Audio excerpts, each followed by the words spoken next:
Hello, everyone. Welcome to Tea with G, your weekly dose of satsang, if you are so inclined. And those of you who are, I am very appreciative. Otherwise, I'd be sitting here by myself. But more than that, I'm always appreciative of folks who care as much about this spiritual path, this line of spiritual inquiry, as I do.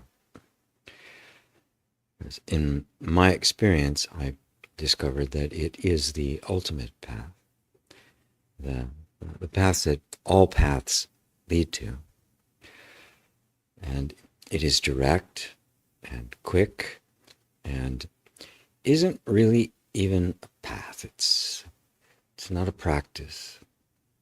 Self-inquiry isn't something you learn and then do like you're going to college or something. What you're really learning how to do is to look without any reference point other than yourself, what you are looking at.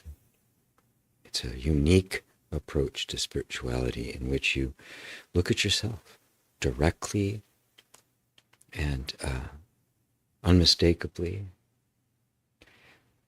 But the subtlety of it and the power of it is that you learn to look without the old habits, without our concepts of ourselves, without our ideas about who we are. The stories, the memories, the self-image, the stuff we've been carrying around for a very, very long time and have just assumed this is me. We learn to look directly without referencing any of that. Because, before you had any memories, before there was any conditioning, before there was any self-image or sense of identity formed, you were there. You were there first. So it's obvious that any story we have about ourselves, any concept, any idea, anything is going to be secondary. It's going to be hearsay. It's going to be added on after the fact. And the point of it, if I can put it that way, when you are looking, really looking, directly at yourself, referencing nothing but what you are experiencing directly, then you find who you are outside of the story. Who that is has been called by many names over history. The whole history of spirituality and its evolution and its various practices and the like. But the most common name it's been referred to as, other than probably God, is the self. The essence, the heart, when you get right down to yourself with everything else excluded that was added later, what you come to is the self.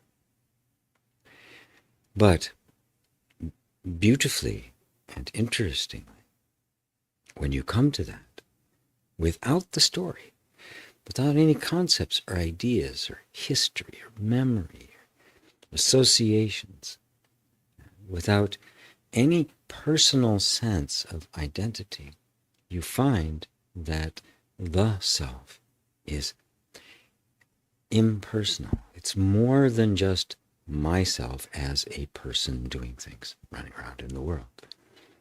It's universal. It is the self of all. Now, this is a discovery, an insight, a realization. That's why they call it self-realization. because it's ungraspable by our conceptual minds, by our discursive minds. It's not conceivable. It cannot be reasoned out or thought about, because the conceptual mind is based on the idea that I, as an individual, have my life, my consciousness, my local consciousness, and everybody else has the same. So everything has its own little consciousness. Matter of fact, there's a whole school of thought called panpsychism that says everything is conscious. Even the atoms and the subatomic particles are conscious. Like for a very splintered universe. That's not the approach of the non-dual self-inquiry. How could it be? Because that whole premise is it's not, it's two, it's many, and consciousness is a phenomenon. It's just something else that arises out of this complexity of matter and interacting things. It's going to arise and it's going to subside as well, which means that if that's what you are, you arose, lived out this life, and you will disappear into oblivion, which means you did not exist at all before your birth, and you will not exist afterwards. This little chunk of time, this little dash on the tombstone, from this date to that date. That's not the approach, the view of the non-dual self-inquiry, which recognizes that you can't possibly conceive yourself, know yourself, as one thing knows another. You can't do it. Because, very simply, the light keeps changing behind me, so I'm going to do my best to adjust it and keep myself visible to you, so I don't disappear in a flash of light like some angelic being or something. You can't step outside of yourself and look at you, right? I mean, that's self-evident. I cannot separate from me, detach, walk over, a little bit, turn around and look at me. So I can't study myself. I can't know myself in the way that most people know everything else. Where you know everything else. Everything else. This microphone, right? I can describe it. It's an experience of other. I can do all sorts of descriptions about it, including the computers in front of me, the trees behind me, the whole thing, the cats that are running around here. It works for everything in the universe except you.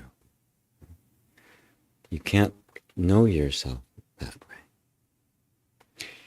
And if you just take a moment to look at your sense of identity, that sense of who you believe yourself to be, it's all a product of what you've been told about you from others, not your direct experience.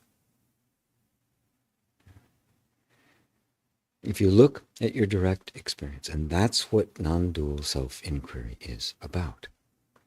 Me looking at me, not one thing looking at another, but me looking at myself. But that looking is different, isn't it? It's not the same as one thing looking at another. I can't stand aloof and look back. I have to look in a different way. I have to sense, to kind of feel. Right? Intuition. There's a lot of words around it, but simply put, do you know that you exist? Do you know that you are? Do you need any confirmation from outside to make you certain of the fact that you are? Well, that's a non-dual recognition. It's not one thing recognizing another. It's you recognizing directly that you are. And you not only are, but you know that you are. If that isn't consciousness, I don't know what is. That's the consciousness aware of itself.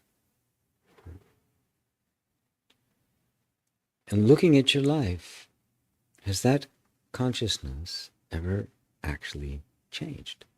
The content has. Everything's changed. This is not the body I came in with. Right? Probably won't be the one I go out on. Right? But yet something has been consistent the whole time, hasn't it? Right? And this is just direct observation, not what people tell you. Don't even believe me or take it from anybody. I don't even care the greatest sage of all time, a Buddha or Christ or a Ramana. Look for yourself. Look for yourself. Has the consciousness aware of every event in your life, has that ever changed? Did it come and go with the content, or has it been consistent? Now, if you take identity, what we're used to thinking of ourselves as, out of the picture, that consciousness, that self-awareness, that I know, that the knowingness that I am, is it personal?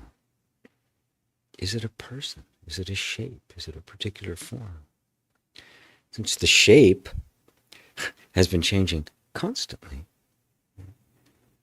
that's just this life, leaving out of the picture any other lives there might have been. The shape changing constantly. The consciousness that was aware of it must be you. Consciousness, just consciousness. Not consciousness in a thing, but just consciousness in and of itself. No particular form, no particular content.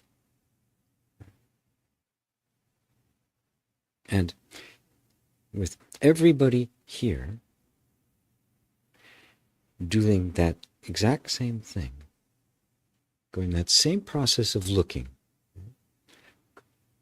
and sensing. Yes, I know that I am.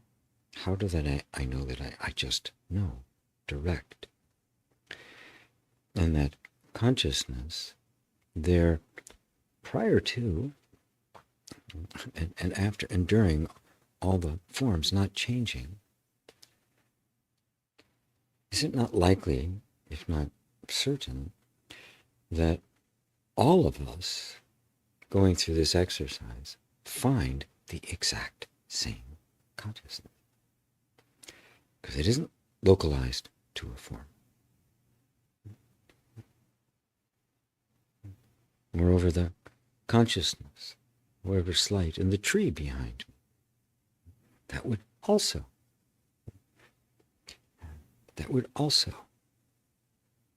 be the same consciousness. Gosh, since it has no form, it can generate any form.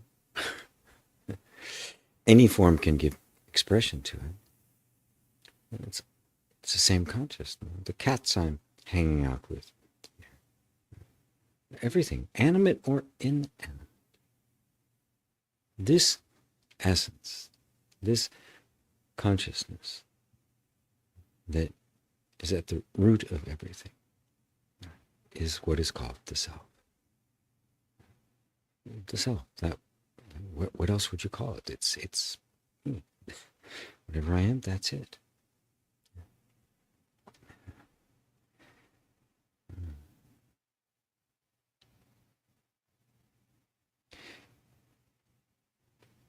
So this is a path to be walked that is not like a path of acquisition of some sort, where you're going to learn something about you, you're going to gain some experience and stuff, you're going to master some techniques, because it's not a technique. It's not even a practice.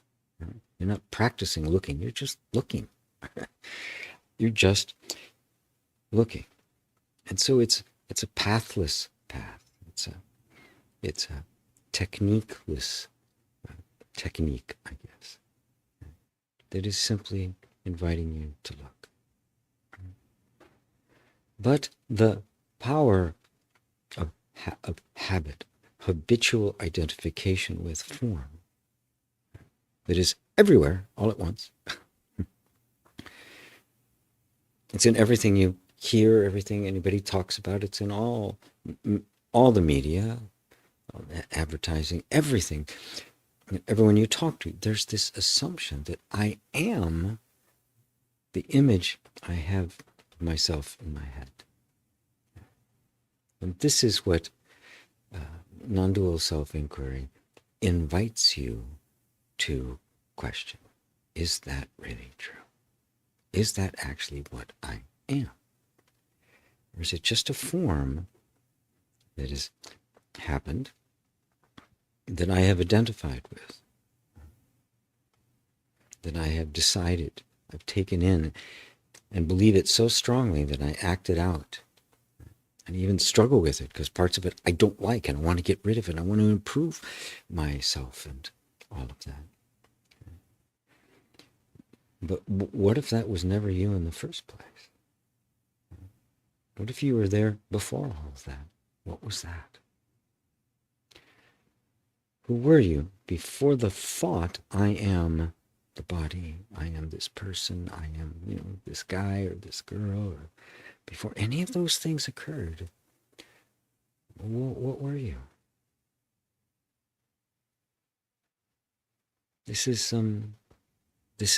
the request that I make.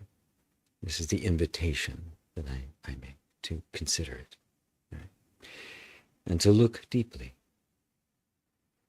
because the habits are habitual. The mind, boom, the mind, which is part of the conditioning and the programming that we got, has for lifetimes actually identified itself, the reference point being a form, that this body, and that what everybody else saw was what I was. The non-dual is, what do I actually see for myself? How do I experience myself? I experience myself as consciousness. Simple as that. Simple consciousness. And let's not make it a big thing. The self, glorious, light-filled, and all of that. Right? Because even if there was this thing that appeared to you, this grand, wonderful, light-filled being, it would still be something you perceived. You'd be seeing it. It wouldn't be you, right?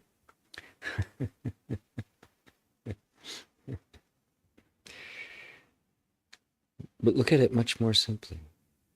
Right now, right where you are conscious of my words. You're hearing me. Right? Something is hearing. And something knows that you're hearing. And something is experiencing whatever's going on in the mind and the body and the emotions, responding to or reacting to you hearing. Just that. I am conscious of the hearing. That's consciousness. That's it. That consciousness right there is the self. The grand capital S self, the Buddha, God, all of those is that. But the mind, the way our minds have been conditioned is to believe that that is personal, limited, localized, stuck in the head or something. But that's not actually what it is. People used to believe that the sun went around the earth. Right? People believed it. Not all people. People in the West believed it. The East didn't have that idea. That's another story. Believed it to be true. So acted it out. Lived their lives like that. And for most people, it didn't really make much difference. It could, who cared? It really didn't affect much. But it did affect things like calendars, trying to plan things because it was inconsistent. Things weren't matching up, especially those who were interested in such things. Now, was it ever true that the sun was going around the earth? No, it's never true. And when we discovered that in fact it was relatively stationary and we were turning on an axis which made it appear as if it was moving and we were sitting still, did it suddenly stop going all across the sky, sit still, and we started turning? It was always true. We just didn't know it. And because we didn't know it, we experienced what we believed rather than what was there.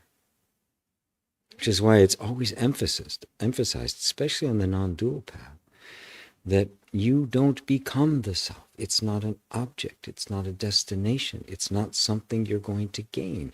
It's not a special state. It's not this wondrous experience. Right? It's not about seeing God, because if you see God, that's not going to be you if you can see it. It's a discovery of what's always been true. And it's been sitting here obviously in front of us, but because of this illusion, just like the sun going across the sky as an illusion, we didn't see it.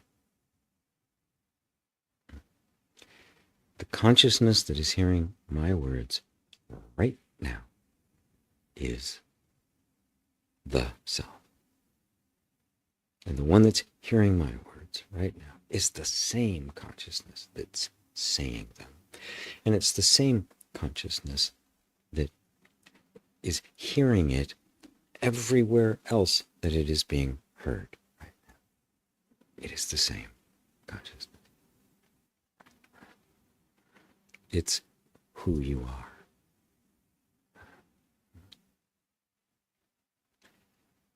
And that's simply the practice. Recognizing, oh, that is what I am. Oh.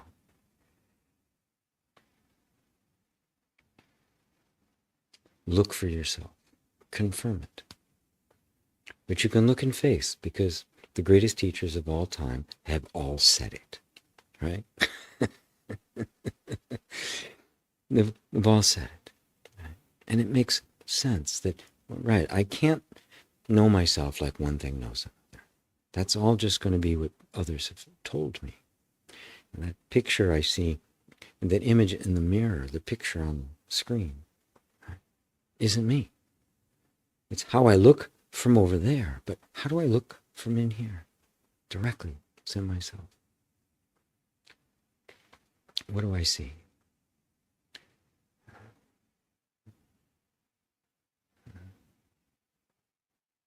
Well, I'll leave it at that. I'll leave it at that. It's a very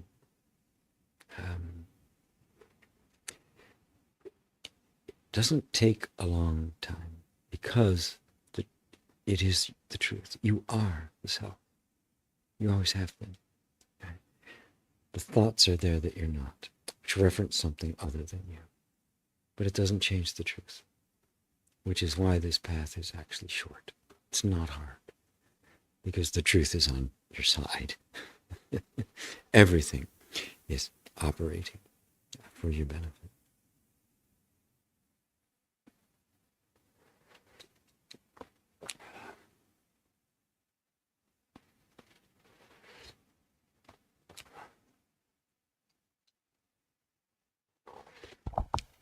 All right, let me say hello to people. I haven't heard anything about the sound, so I'm hoping the sound is okay. I resorted to actually putting a mic right in front of me to make sure everyone can hear. So, let me say hello to folks. Hello, Rosario in Madrid. Roberto, also in Madrid, back home in Madrid. There's Ava in Poland, and David and Elaine in the south of England. Wonderful, wonderful guys, wonderful. Dorte, Denmark, Carl in Ireland. Hello, Lisa. Lisa, I know she just joined my EFT class, my tapping class, and the self-inquiry Sangha. She's in England. Another English. Hello, GM. Savvy Stacker. Hello to you. There's Anne. Hello, Anne. And the beautiful tree. Isn't it a beautiful tree back there?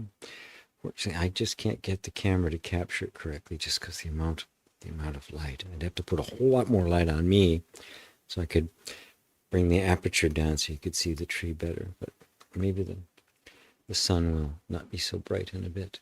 It was totally cloudy before, and of course, as soon as I started, it started getting bright. There's Mary. Hello, Mary. There's Taby. There's Hendrik in Germany. And Mystic Poet. Hello, Faith. Hi, my chic. Faith from the north of France. What are you doing? I'm doing well. I got married a month ago. Congratulations. Oh, how wonderful. I have been known Faith for quite a while now. She's been trying to free herself to get out of the country that was for her was very, very oppressive, and get to Europe and meet somebody, and it's all wonderful, wonderful. It's a long time since I participated in your live. Actually, I go do things and then come back to your teachings. Good. Good. You're allowed to do that. Go wherever you like. Jennifer, hello, Baba. Vijay, so great to be here with all of you. Good to be here with you. Mimi, hello. And then Faith goes on. When I feel stuck or negative, your tapping videos soothe me. I'm wanting to manifest receiving 100,000 euros with ease and love. And it's been a while with no results, and I'm started losing faith in manifesting. I also feel guilty for needing and wanting to manifest money. It's been a while with no results, and it's the same thing. Okay, thank you for your teaching and your love. Love you, my chic. I love you too, Faith. Step number 1 is our relationship with our desires. And to let, we say, I want to manifest $100,000, 100,000 euros, more in US dollars. All right, fine. We're allowed to have any desires we want for anything. There's no rules here about what you should or should not want. Okay. But what we do with that is we take any desire that you have. Probably many people here would love to have 100,000 more euros in their bank account. The first thing you do is recognize that the desire as you conceive it to be, right? There's a desire for something that arises. And when it arises, based on our conditioning and our culture and the way we think and our past experiences and the like, we'll create an image of what we think that desire is for. Now, if you look at every desire, at the root of it is a desire to be happy and free. Well, safe, happy, and free.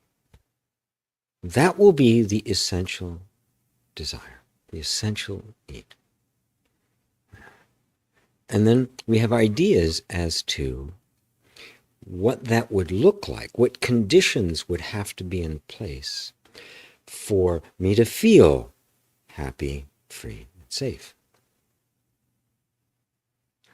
So now, okay, fine, 100,000 euros. Now take that and just let go of it. Hand it off. Hand it off to God, to Allah, to Buddha, to however you picture it to be. And just release the whole thing rather than grabbing onto it, thinking I've got to make something happen, and then having a lot of frustration and maybe even guilt and shame because I get no results. And then the shame goes, well, you shouldn't have even wanted it in the first place. Well, You are not the creator of desire. Okay? The human being has essentially in us the desire for safety, freedom, and happiness. Period. We all have ideas as to what it would take for that to happen. The first thing is, I didn't create this desire, so I can just hand it off to whatever did create it. Must have some idea of what to do with it, what it's here for, how to make it happen, whatever. I don't need to. Just the letting go of that. Just, okay, there it is. I'm not going to take personal responsibility for it. I'm going to turn it over to God and see what happens. And just see what happens inside. Because at that point, you've surrendered it. So you're not looking at results anymore, right? Because you're not measuring anything, right? You don't want to measure God because you have no idea where it's going to lead or how it's going to work, any of that. Just leave that. Leave all that aside. Really give it over.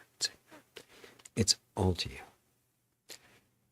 And maybe, actually, for sure, what'll happen is that you yourself will begin to become transformed. You become more and more pure, more and more real. And that desire may even change form. Because what if you could have, right this second, all of the happiness, all of the freedom, and all of the safety that you wanted and didn't need 100,000 euros to get it. And remember, any condition that occurs in our world, any condition, is unstable and changing. It's always going to change, isn't it? Has anybody had any experience, you faith, had any experience of anything that remained the same? Any good thing that came that didn't eventually leave? Any bad thing that came that didn't eventually leave?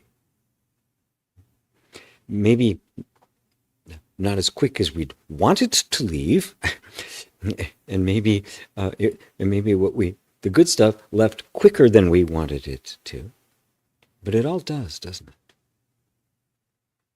So if our real desire is safety, freedom, happiness, we can only get a temporary taste of those with any condition. So what you're really asking God for is, where do I find permanent, unchanging happiness, freedom, and safety? Where do I find that which doesn't come and go? Because that's what I really want. I don't want something that's then just going to disappear on me. Maybe it'll hang for a while, maybe it won't. Yeah, it'll stay for a while, but nothing stays forever. Nothing stays forever. Which is why putting the desires we have for freedom, happiness, joy, love, into the hands of conditions is going to inevitably result in frustration, grief, pain, loss. Now, for many, many people, all happiness, joy, freedom, all of it is nothing but conditions. There's no idea or concept whatsoever that there may be a source of that within us that isn't conditional, that isn't dependent upon conditions, and can be there even when all the conditions basically suck. When everything just is how we don't want it. No idea. For most, happiness is conditional. I'm happy if things are the way I want them. I'm unhappy if they're not the way I want them. And if the conditions come the way they want them and I change and I don't like those conditions anymore, the condition hasn't even changed and I won't want it anymore. Nothing here is stable. Our thoughts, our feelings, our emotions, our experiences, our past, our memories, our associations, our conditions, none of it is stable. Where's the stability? What I'm looking for, what you're looking for, what we're all looking for is immortality. We're looking for God. We're looking for the essence. We're looking for that which is never changing, which I can depend upon, the rock on which I can build a life.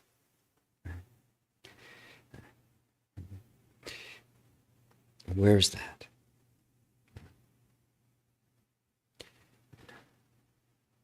The teacher can tell you it's within, because that's where it is. Where else are you going to find it? Look around the world. Nothing in this world is stable. It's all constantly changing. I mean, that's just our everyday experience. So if such a place exists, if such a thing exists at all, it must be here in me. And I have evidence. The consciousness that has been aware of all of the changing. In order to be aware of the changing, it must be itself not changing, at least relative to all the changing. It must be stable. And if I look at my experience of experiencing, my experience of consciousness, my whole life, everything I was conscious of has changed. The consciousness that was aware of it hasn't. What if that's where happiness lies? That's it. What if that's where freedom and safety lie? And this is what all the greatest teachers of all time have said, in all traditions. So, what you said later was desire of money is not a smart choice. No, it has nothing to do with that. It's not a criticism. I shouldn't desire that, right? That's the moral overhead trying to beat you up. You should desire something else. Every desire that comes up is innocent and okay. But if we cling to the form that the desire is taking, we're going to, if I say, I need this, 100,000 euros or 500 euros or whatever it is in order to be happy, all my attention is going to be on whether I have that or not, right? And if something else came along that could actually fulfill that desire, I wouldn't see it. Because it's not that. It's myopic. And the mind focuses like that. But you say, okay, what is being represented in my mind now as a desire for this money represents a deeper desire for happiness and freedom, joy, safety, and contentment. That's what it represents. And there's the idea that somehow, if I get that, I'll have those things. It doesn't take much to look at that and say, well, maybe. Yeah, certainly, certain things will be better, but will I really be joyful, like for good? So it's great if that happens, wonderful, right? But you just take everything that comes up as an opportunity to go deeper. Now it becomes self-inquiry. So it's not a moral judgment of the desire. All sorts of desires come up in us human. Of course we want. I think if I said to everybody here, I've got this extra 100,000 euros. Anybody want it? I think every hand in the place would go up. Right? Yeah, I'll take it. Everybody say, no, I don't want that. I don't need that. I'm too spiritual. Nobody did that, right? So it's not about a moral judgment or criticism of the desire as it surfaces and the way we see it in our mind. It's an invitation to look more deeply into where is this desire arising from? What's the deeper desire?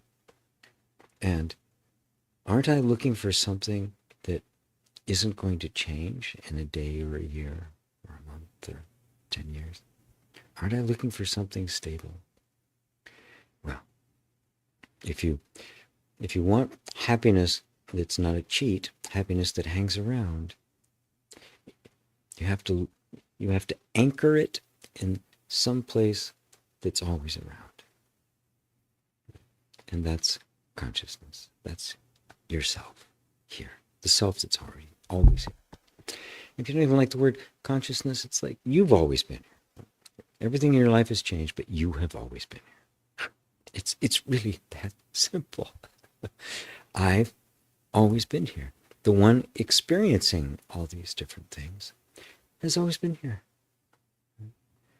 Right, let's make it a little bit lighter again. My eye on the camera settings. So it's a great lesson for all of us, because we all have desires that come up, and they're all very human. They're all innocent. You know, our desire for companionship, our desire for love, our desire for intimacy, our desire for success, our desire for self-expression, our desire for community, right? But all of those, as beautiful as they are, will come and go. They'll shift, they'll change. But what about you? What about you? Can we use that desire, which is simply looking outward for something to satisfy, instead turn back inward to the desire itself, the feeling that something is missing, right? And instead of immediately jumping onto how we've been conditioned to imagine what's missing, which is always going to be something out there, instead go directly into that feeling itself. What's missing? What am I really craving here? And you'll find, yes,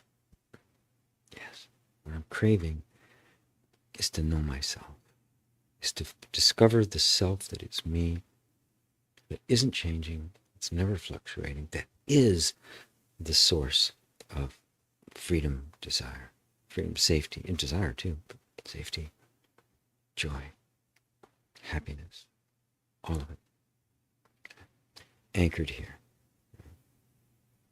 This is the gift of, and the fruit of self-inquiry is to find the self, which is in fact the source of everything else. It's not just the perceiver of the world, it's the source of it. It all comes from here. This is the turnaround, the 180-degree turnaround. I'm going to leave it at that for now. Hello, Ella. So glad to see you in the sunshine. Thank you. Everybody. There's Marty, and everybody saying congratulations to Faith. Taby, how does subtle unhappiness still permeate? How does fear of getting physical illness still influencing me? Asking questions like, who is having these thoughts, emotions, and sensations?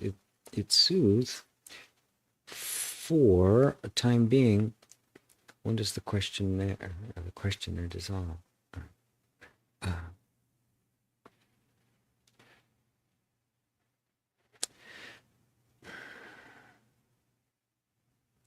See ourselves when we're out of body.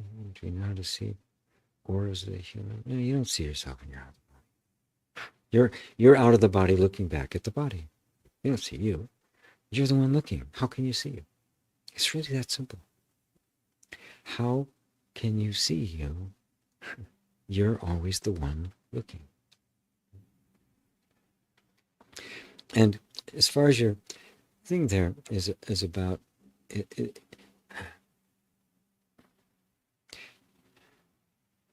you're still looking for a result. You're looking to non-dual self-inquiry as a means to an end, as a healing influence, as something that's going to fix my life. That's not what it's for. That's not what it's for. I teach and practice and show people about emotional healing stuff, because that is what it's for. It's for dealing with difficult thoughts and feelings and that sort of stuff. But it'll only take you so far. Self-inquiry is to find out who I am. It's to value the truth more than what the truth might bring you. It is true that when I recognize that I am not the one, I am not the one suffering an illness, that the suffering will be gone. The illness will probably still be there. But the sufferer will be gone. It's true. But that's not what it's for. Because if I'm doing the inquiry in order to get rid of the suffering or the illness, I'm not really doing the inquiry. I'm actually taking the position of somebody using the inquiry as a means to fix their life.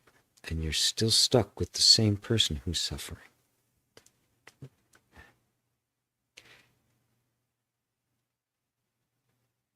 So when you ask that question, and say, who is having these thoughts? And it soothes for a while, and then what happens? The feeling of suffering and the sense of a sufferer comes back. That's it. That's what happened. Right? And you say, well, wait a minute, it's not supposed to come back. Well, who said? It's going to keep coming back until it no longer finds any place in you that it can land and grab on. When the Velcro is gone from you, the sense of the sufferer will arise and have nowhere to stick. Until then, it will keep coming. And in fact, I want it to.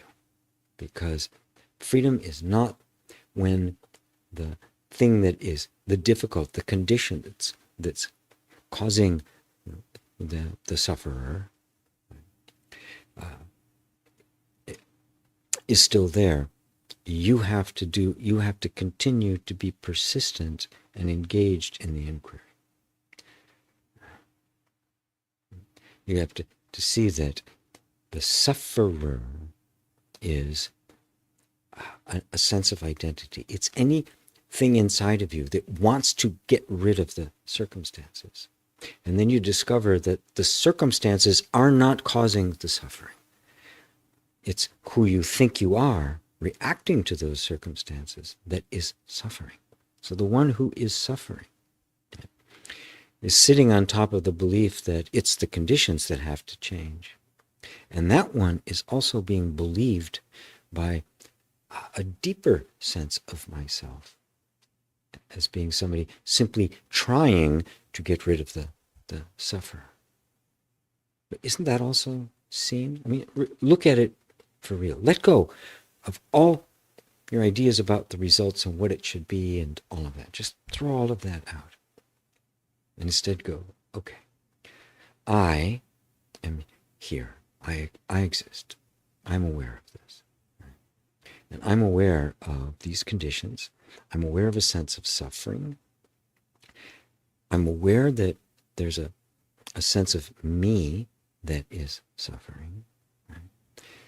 I'm aware that there's another sense of me trying to get rid of this one. Right?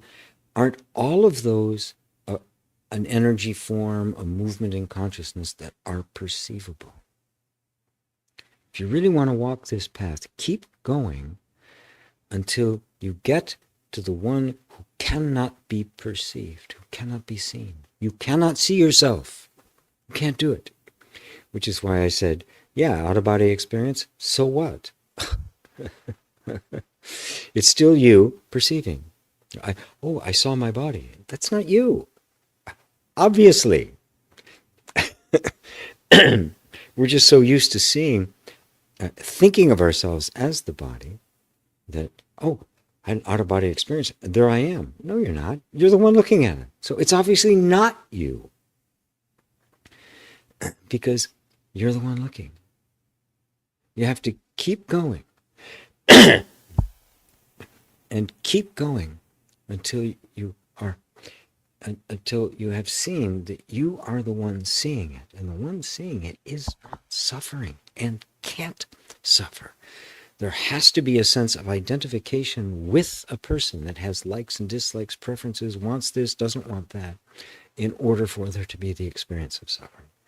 And this isn't a big deal. You don't have to become, a Buddha in order to do this. Just consistently do this. Excuse me. And be persistent, not give up. Don't give up. Persistence wins every time. And it will try to get you to complain about it. This isn't working. Something's not right. All of those are thoughts appearing to you to try to say the suffering is legitimate. You got to change the circumstances, right? And this whole, self-inquiry, it doesn't work. Right? There's nothing here for you. That's all images in mind. That's all history. It's all habits. It's all patterns of thought. Right? And your goal is to become free of the patterns of thoughts. Right? And so if you see there's a feeling of unhappiness, okay. Now, your mind will immediately go, how do I get rid of the unhappiness? But an inquiry would be, I am seeing and feeling this unhappiness. Let me just be with the feeling of unhappiness for a moment. What does this feel like? I'm experiencing unhappiness. It comes and goes. Sometimes I feel happiness. Sometimes I feel unhappiness. Sometimes it's very extreme. Sometimes I'm overjoyed. Sometimes I'm really miserable. Other times I'm not feeling anything at all. This is all coming and going. I'm not. What if my well-being doesn't depend on whether I'm feeling this or that, happiness or unhappiness? Whether it's unhappy or happy, I'm still here, just as I am, experiencing both. And neither of those could possibly exist without me to perceive them. So who am I that perceives both?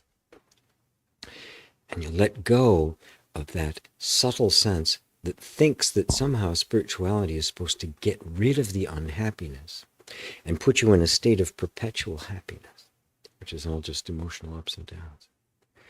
If it comes and goes, it's not real. It's not the real thing. The bliss of the self is not an emotional state. It is simply there. And it's there right now. It's what sees the unhappiness and the happiness. It's what sees the desire for one or the other. It sees everything. Whether temporarily it has the experience of being out of the body, or whether it has the more consistent experience of being in the body. Both of them are illusions. You're not in the body or out of the body. The body is merely an appearance in consciousness that you are perceiving. So you're not the body. You're not in time. You're not in space. How does the ego die? That's how it dies. That's it. By seeing that the ego is just a bunch of thoughts and never existed as an entity in the first place. But while you are identified with the form, the ego will feel very, very real. It has no reality in and of itself. It has no existence in and of itself, except our belief in it, identification with it, and embodiment of it. Take those away. Where is it? It's gone. But you're still here.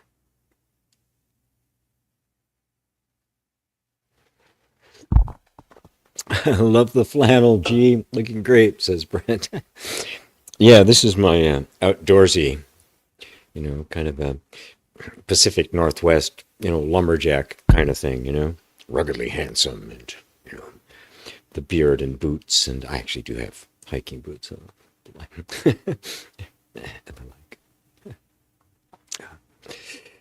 GM, I understand, and I don't understand what you're saying. Right. The understanding is spontaneous. It feels true. Right? It's a non-dual recognition. The mind, on the other hand, says, I don't get it, because there's no reference point for the mind. This is You've gone outside the boundaries of what our minds can possibly do. You're just not there anymore.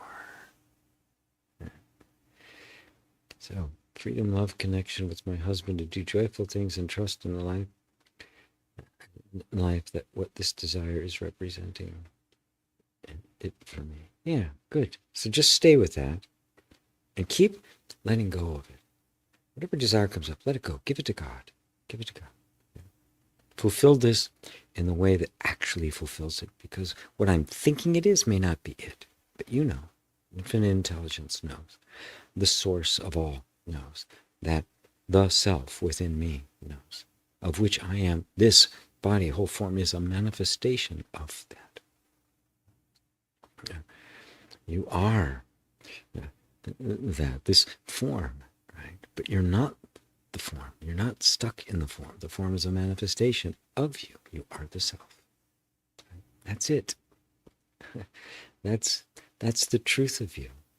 It doesn't mean this doesn't exist. It exists as the very presence, a manifestation, the knowing, the self-knowingness of the self, knowing itself.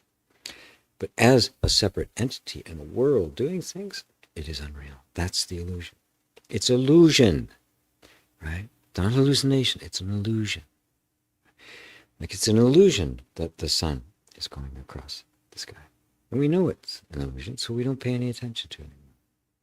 The illusion of a mirage in the desert. The desert's there, the sky's there, the sun's there, it's all fine. Right? But Maya is the illusion that it exists independently of you, of the self. It doesn't. It is the self made manifest. So it's all the self. It's all the self. All right. A little darker again. Look at that. Boy, oh boy. That's a little slower now. I'll leave you at 1/60th. Go up to like 6.3.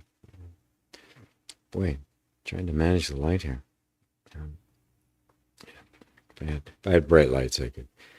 This wouldn't be a problem. But I just got a couple of little things to keep me not be completely in the dark.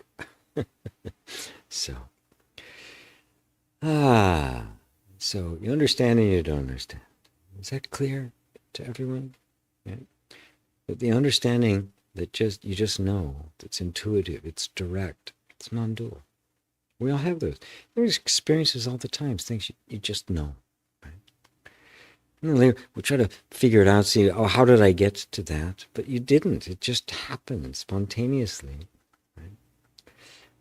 And the reality of being cannot be understood by the mind. It cannot understand oneness. It cannot understand the singularity. It cannot understand just this as it is. It has to have a reference point and multiple things around it. That's the way our minds work. It's not a problem, right?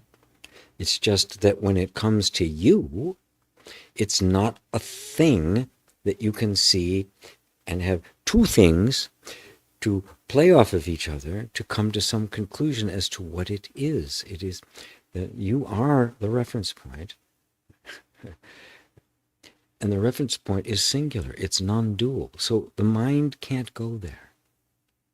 And so it doesn't want to go there. It doesn't want attention to go there. There's nothing there. Back here. Come back here where I know where I am. Know what you are. That's where the resistance comes from.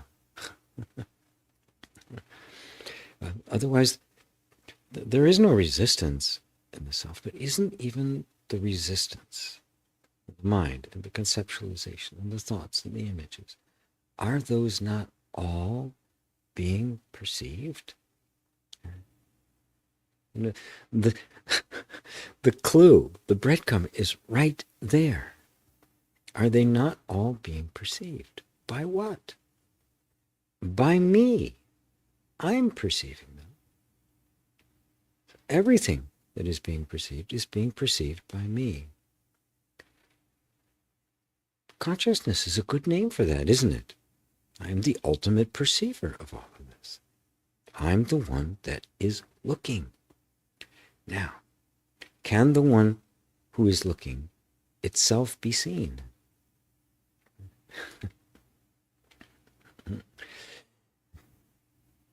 Can you step outside of yourself and look back? You can't. You can't do it. So any sense of self, any identification, any self-image, any idea that is based on something looking at you cannot be the truth of you and shouldn't be accepted, should just be rejected. No, that's how I am perceived. How do I perceive myself? Directly. It's the only way. Even the face. You've never seen it. You realize that? If I say picture yourself, right? Picture yourself in your mind. You'll have a picture of you like you look on a screen or in the mirror, or, on a, family photographs and things like that. But you stop for a second and go, wait a minute, I've never actually seen that. That's all how I am perceived by others. How do I see me? What do I look like? Here, looking at myself from a distance of 0. What's your actual experience of yourself? It is not an image. It's not a thought. It is this sense of being. You simply are. And you know it. But it's not one thing knowing another. I know it.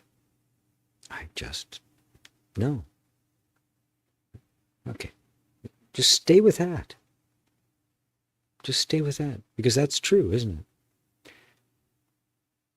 Absolutely certain that's true. And nobody needs to confirm that for you. Right? Nobody needs to, you don't need to consult with some expert, with lab coat and checklist and say, yep, you exist. You don't need that. You just know. I do. Yeah, I do. How do you know? I don't know. I just know. I just know. The knowing, the knower, and the known are all one. It's a non-dual recognition. This is the essence of non-duality. Simply that. Now start with that. I know that I am. Well, that's interesting because I am, and I know that I am. So the knowing that I am, knowing I exist, and my existence are not separate. I really wouldn't exist if I didn't know it. And obviously, I couldn't know it if I didn't exist. They're not two. Well, look at that. The knower and the knowing are one. I am the knowing. I am the knowing of myself. Consciousness knows itself as consciousness. And I'm aware. I'm aware. Self-evidently true, isn't it? And my awareness of myself is not the same as my awareness of this around, all around me. Which means none of that is me, essentially. We'll get back to the everything is one and everything is me later. Don't worry about that. You can't make that trip until you've made this one, where nothing is me. Except this. Not a thing, nothing. I just am. Not a thing at all. I just am. Being itself. Not something that is, but beingness itself. Again, mind cannot conceive it, and yet isn't that exactly what this is? Isn't that exactly what you are experiencing? I just am. No form. Any form is just an idea that I have. I just am. I am amness. I'm what is. Now, you might as well try to get involved to picture that in some way. But you can't, because there's nothing there. You are pure existence. Formless, shapeless, dimensionless, timeless. Inconceivable. You just are.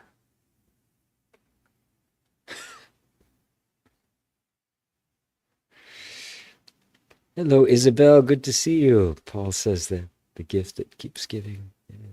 Oh, look very handsome, ruggedly handsome.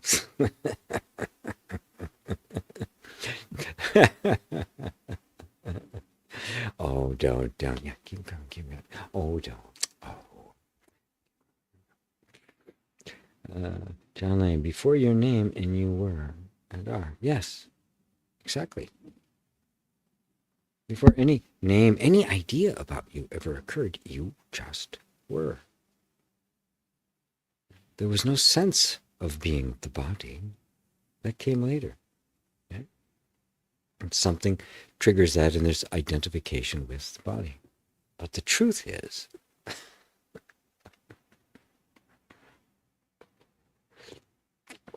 if anyone can get this, with the sense I am the body was created. It didn't exist before that. Just movements in consciousness, no body. I was not a form. The sense I am the body created the sense of a form, created a division, and now there is me and a world. The world didn't exist prior to that. The universe did not exist as an object. It was all just me. And still is. And that is the essence. That's the first illusion. That is all there is to Maya. I am the body. The first thought. And with that thought, the entire universe, as an object in which I am existing, was created. The thought I am created all of it. Before it did not exist prior to that. There wasn't a body. And then I decided one day I am the body. The deciding and the existence of the body arose simultaneously. And you're not any of it. It all arose within and in front of the consciousness, the pure awareness that is always aware, and the one who believed themselves to be the body also appeared. The truth of you was never seduced into or drawn into or suffered the illusion.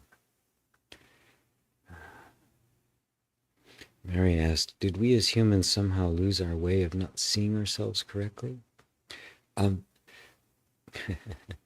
You're assuming that you are a human who then learned to not see themselves correctly. Aren't you? And that somehow then you lost your way. Take a step back. Take a big step back. Isn't all of this a perception? Human. I'm a human. Right? That was born at this particular time and got deluded in different ways and indoctrinated, and I lost my way. Isn't that all being perceived by something that you can't even call human? It's the same consciousness that manifests as a human manifests as a tree, or a cat, or a cow, or a sunset. It's all the same. So the human that lost their way, right, was never on the way. And never got lost.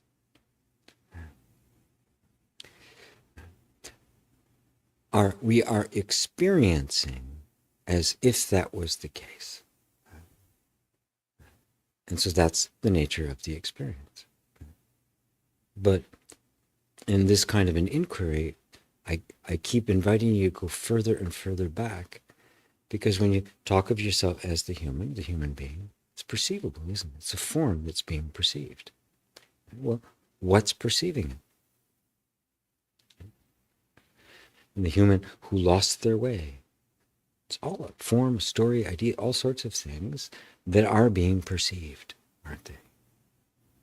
And aren't you the one perceiving them? Well, if you're perceiving them, then they can't be you. So what are you? Who are you? It's a very subtle thing, because we think enlightenment, awakening, self-realization is something that a human being experiences. But in fact, the experience is the human vanishes, the human ego, the human sense of identity. The form we call human can remain.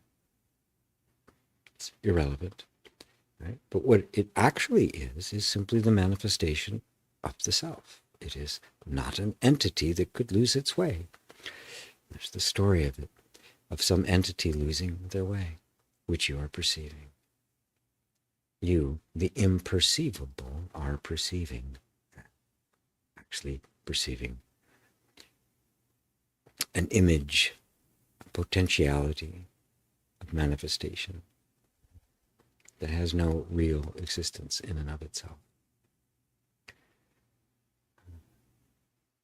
Something so simple just seems so difficult to remain. I understand it's a given and always there, but there's a feeling of drifting away from it, right? Well, who's perceiving the feeling of it drifting away? Right? If there's nobody there to identify with, I'm drifting away, and instead I'm simply feeling the experience of drifting away. Am I actually drifting away, or is it just an experience that's being had? Right? Yeah, there's all sorts of feelings. I feel unhappy. I feel happy. I feel like I've lost it. You know? Christ on the cross, right? Why hast thou forsaken me? He felt the disconnect. Right? Was he disconnected? No, never. How can you be? You and the Father are one. You cannot be disconnected from your perceiving. Even when a sense clouds very strong that I have drifted away, I have lost it, we think that somehow that I that feels it lost it has to be fixed and become the I that thinks it found it. But instead you realize, oh wait, that I is also being perceived. It's also part of the picture. And it's not me. So, okay, I can feel completely cut off. I can feel as if God's completely abandoned me. I'm feeling that. That's a feeling there, okay? That's what's being experienced. But I'm right here, the perceiver.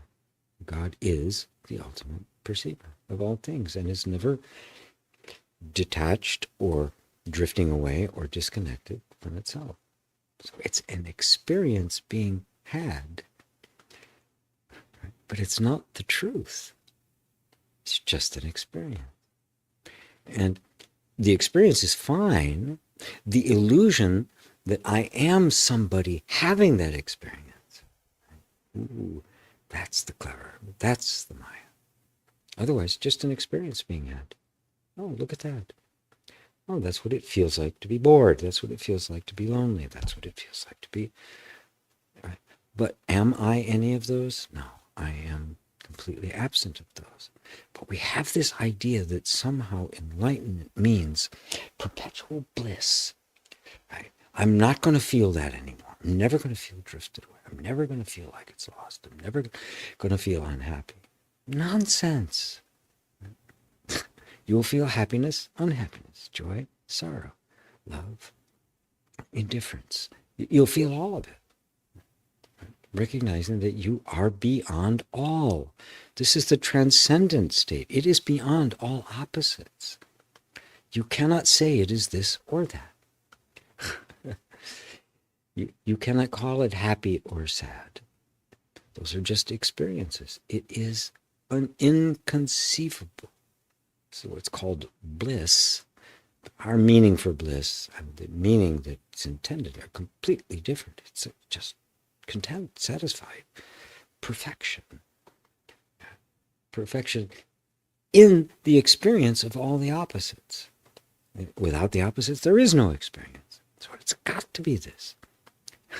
It's got to be a feeling of falling apart, coming together, falling apart, coming together. Being with your loved ones, not being with your loved ones. With your loved ones all the time, right? Get boring. I love you, I love you. Go somewhere, get a coffee or something, right? Right? Apart together, apart together. It's got to be this flow. That's all there is to all experience. And so the feeling of it drifting away. Are you drifting away from you? Who's the one that sees the feeling? Drop the idea that awakening means a state of perpetual bliss, perpetual happiness, and all of that. Drop it. And let yourself feel whatever you're feeling. And that will have such a profound experience on it, because then you will find the bliss, the contentment that is there, even in the depths of grief or in the most ecstatic joy. That is beyond all of it. It is the transcendent.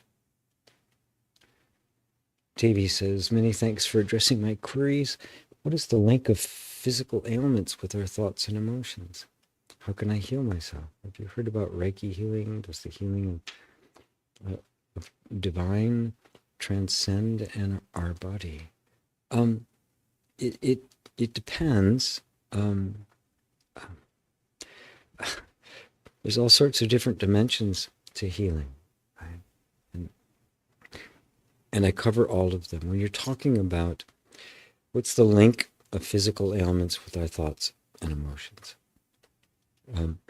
it is a huge misconception, and there are many medical researchers and doctors feel this way, Gabor Mate being the most prominent, that when we talk about our thoughts, our emotions, our minds, our bodies, and our emotions, and the various systems of the body, the immune system, the heart, the lung, like they're different things, and they are one thing completely interrelated to each other.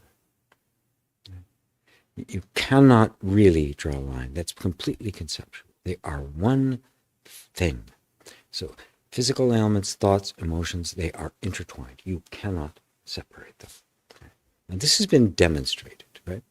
It's not the leading idea within the medical community, which is dominated pretty much by the drug companies and a very materialistic model of what it is. But the holistic model is that, you know, your emotional states, our emotional traumas that we had, have direct effect on the functioning of all the organs of the body.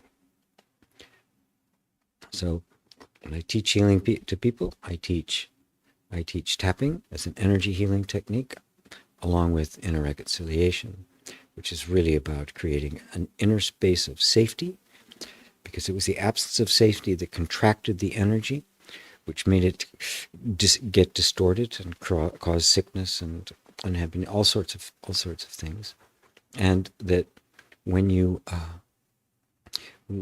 create the safe place for it, the energy begins to drop defenses, and the energy begins to flow in down the channels that are more natural for it. We call that healing, which is really kind of a misnomer. Right? I have a class going on. The first one was yesterday. It's going to go on for a while. I'm doing it every week and a bunch of pre-recorded material. Happy to have you join, and I can work on this more definitively than I can just with a quick explanation. There's several people here right now that are in this class. You just follow that link. You can sign up, and you'll also get in self-inquiry Sangha, I try to draw a real distinction. There's a bridge between emotional healing and non-dual self-inquiry. Emotional healing will not get you to know who you are. It's dealing with the energy system and the body and all of that kind of stuff. But the purpose of non-dual self-inquiry is not healing. Although it can have that effect, but it's like the wake on a boat. You don't get into the boat to make a wake. You want to go somewhere, and the wake is kind of a byproduct. But as long as there's this kind of dual interest, I need healing, I want to know who I am, and they get mixed up, you're not going to get either.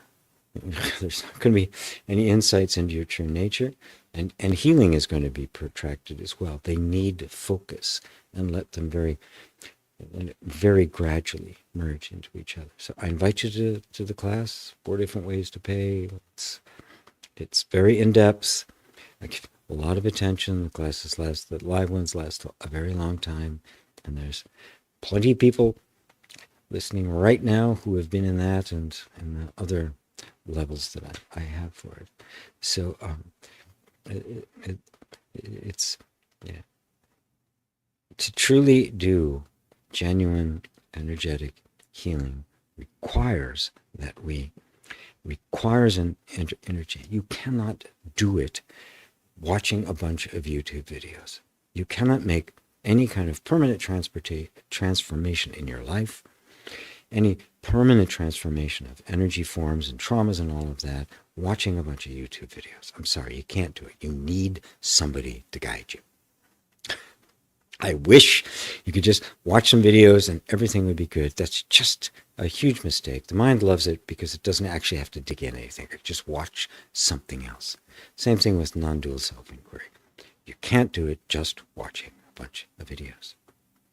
You need guidance. You need somebody to go with you. Right? As one person put it, the mind is like a dangerous neighborhood. You should never go there alone. You have to have somebody to guide you. There's lots of information, but very little in the way of genuine teaching. So, it's that. Okay. Oop. John Lane says, hard to get over the false notion that the body and the world are separate physical solid objects with their own independent reality. Yes, so don't try.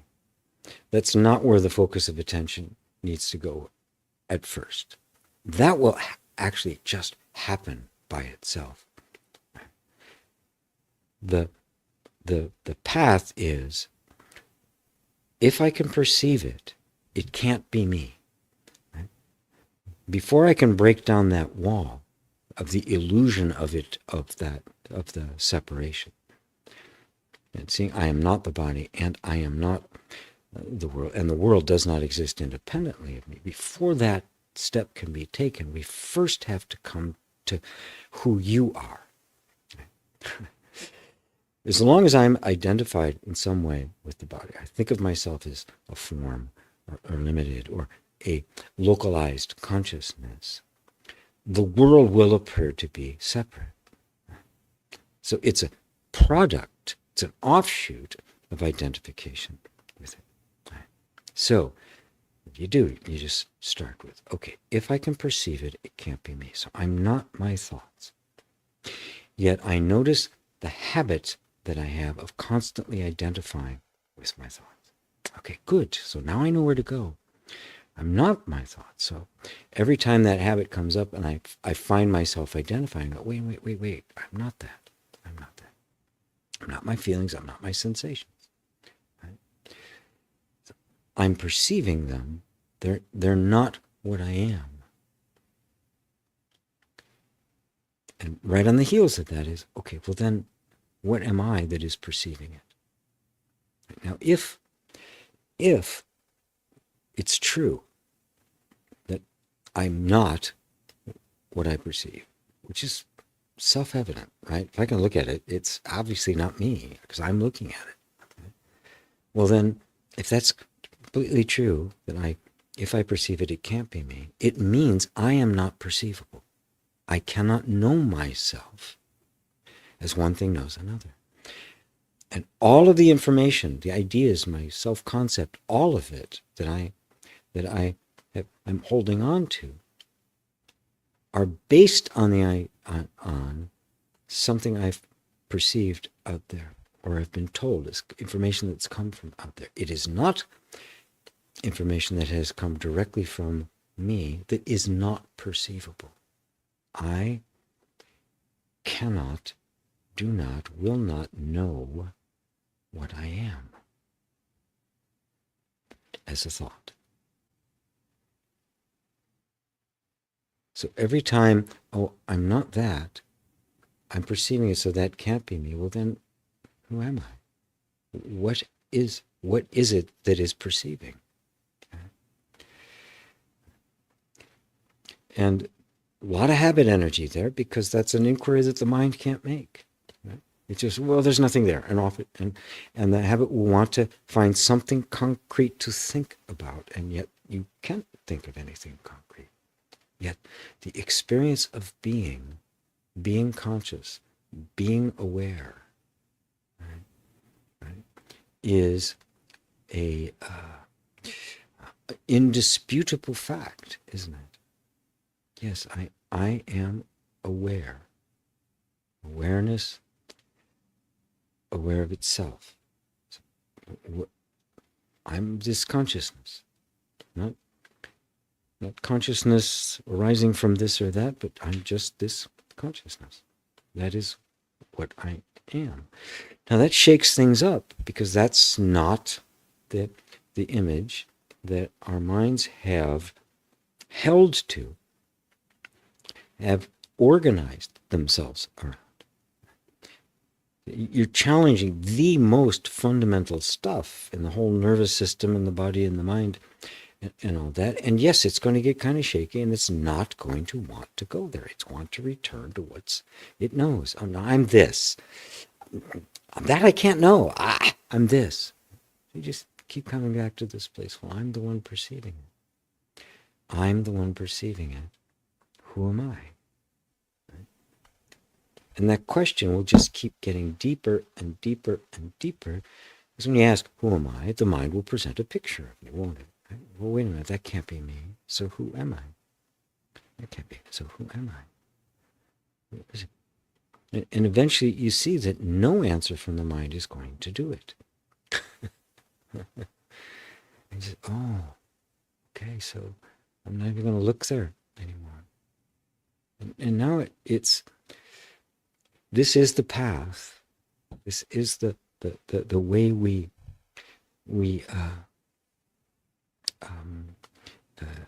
integrate. This is the way we approach it, and eventually you come to see that I just am. I'm just here, and I am the answer. There isn't an answer that's going to come to who am I. I am the answer. I just am. Who am I? I am. Not this or that. Not a who. Not a what, even. The questioner, the one asking, who am I, doesn't get an answer. They disappear. Does this help, John? So let go of trying to, separate me, not separate from me.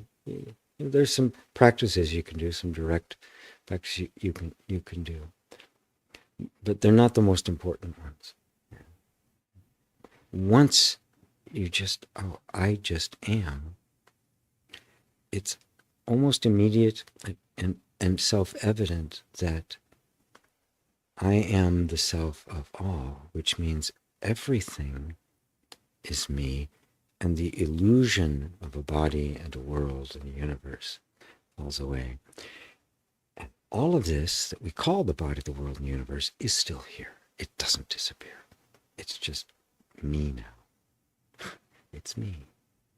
This is beingness. I am the being of all. I am Shiva. Anne said, I heard a lovely quote. Nothing real can be threatened. Nothing unreal exists. Herein lies the peace of God. Actually, Course in Miracles, yeah, it's in the Course in Miracles. It's also a quote from Ramana, long before the Course in Miracles was written. And real exist. Therein lies the peace of God. Yeah. The true God. You, the self. And what's real, the only thing you can lose is that which isn't you. You can't lose what is you. The truth cannot become false. And false can't become true. It's not false one moment, and then it becomes the truth for a while, and then it's false the next day. Yeah. You are that. You are that truth. But our habit energy of identifying with form is what makes it feel as if I'm losing something as I let go of the form. But if you can let go of it, it can't be you, can it? Let go of everything. Just let go of everything. Drop everything. Right now, everybody, just drop everything. Ambitions, desires, interests, preferences, past, memories, association, everything. Just drop it all. Just boom, gone. Just let it go. What can't you drop?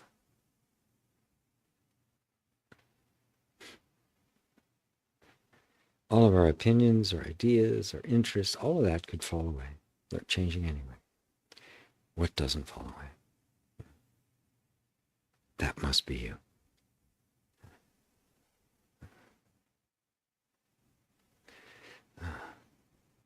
Dang, we had an EFT class this week. I didn't know I missed it. It's okay. My fault. The email didn't go out well. It didn't go out at all, actually, until like after it had already started. But don't worry. There'll be plenty of them, right, that we'll be doing. Oh no, that was the level 1. You're in level 2. You're not in level 1. You're in level 2. Yeah, you should have been there. Change mine. Yeah. But, sorry. I keep these going to make sure everybody gets what they need.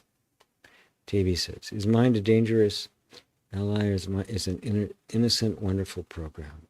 It is whatever you decide it is, my friend. Right?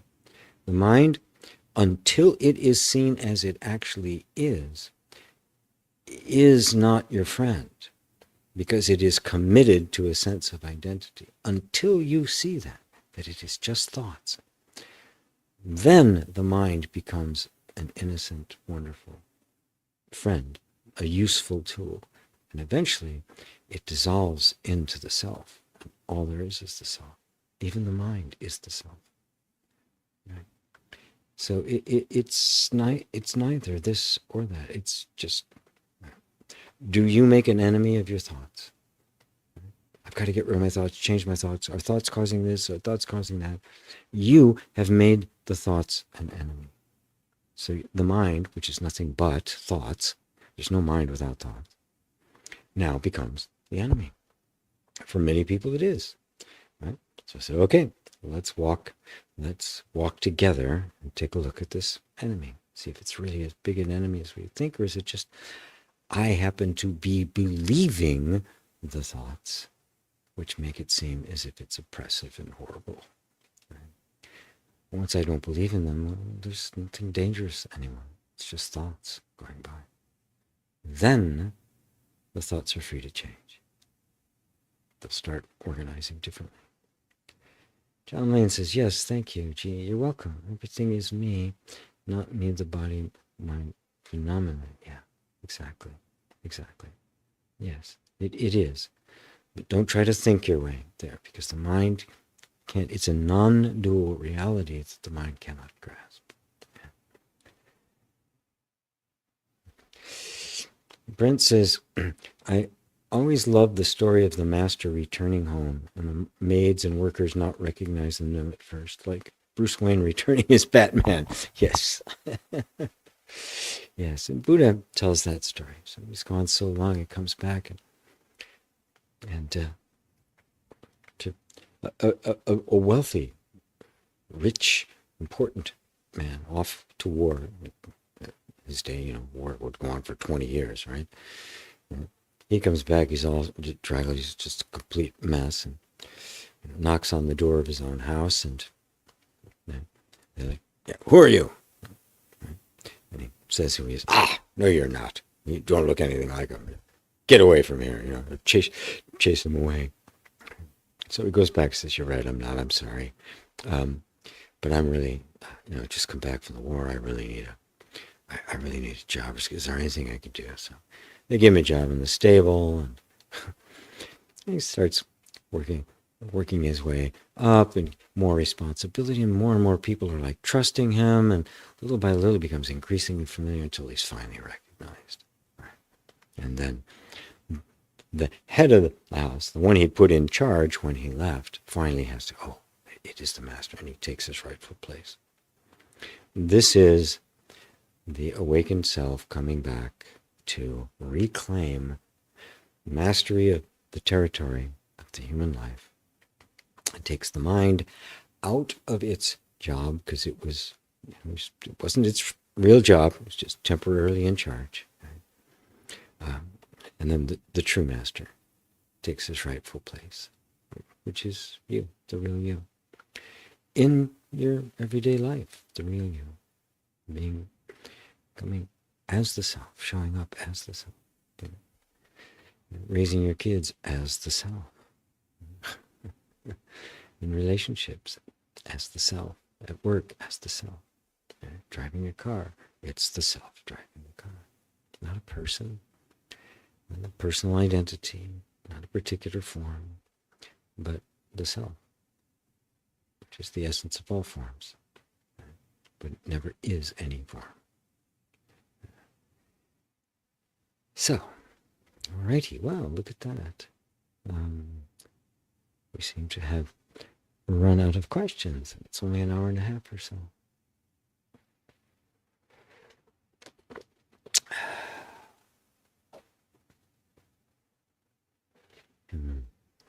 Hello, Fatima, my secret agent in Slovakia.